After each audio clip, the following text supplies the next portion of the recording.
Let's make some homemade Twix bites. This creator says she's obsessed with these Twix bites, and she starts by softening up her caramels, but mine are already pretty soft. So then we're just gonna take a piece and press them directly onto her vanilla wafers. Somebody said, how smart, I'm trying these ASAP. Honestly, this is pretty genius. That looks so good. Let's do a few more. So if you don't like to eat caramels by itself like a candy, this is such a great hack. Because honestly, I wasn't sure what I was gonna do with all this caramel. Set these aside and melt some chocolate. So Twix bars are usually with milk chocolate, but I'm more of a dark chocolate girly, so we're gonna chop this bar up. This would be a good time to sing Break Me Off a Piece of That, but that would be the wrong candy. I'm gonna save these for later, but now let's melt the chocolate. Chocolate's nice and melted. Now I'm gonna add the rest of this chocolate in to keep melting so it has that nice candy bar snap. Beautiful. Okay, now we're gonna dip our cookie caramel into the chocolate one by one, flipping it over so it's fully coated, and then I'm gonna set it onto this baking tray lined with parchment paper so that it can fully set in the fridge. It's easier if I work with a fork and then I just kind of drain the excess. One down. Let's make a design on top. Yeah. Gorgeous. Someone was being snarky and said, or just buy a bag of Twix. Yeah, that would be easier, but if this tastes better than the Twix bar,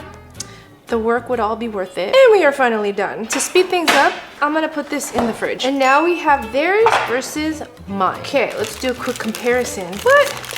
It's like a wrapper in a wrapper. Fun size looks so tiny. Let's see what they both look like inside. Look at that snap and crunch. Now mine. Wow. Look at that snap and crunch. Okay, but let's try theirs. It's a classic. You can't go wrong with the Twix. It's always been one of my favorite candy bars. But is this better? You get more cookie, you get more chew, and definitely with the dark chocolate, it's not as sweet, which to me is a good thing. I mean, this is a tough one, but I'm gonna say this version's better, and I'm gonna give it a 9 out of 10.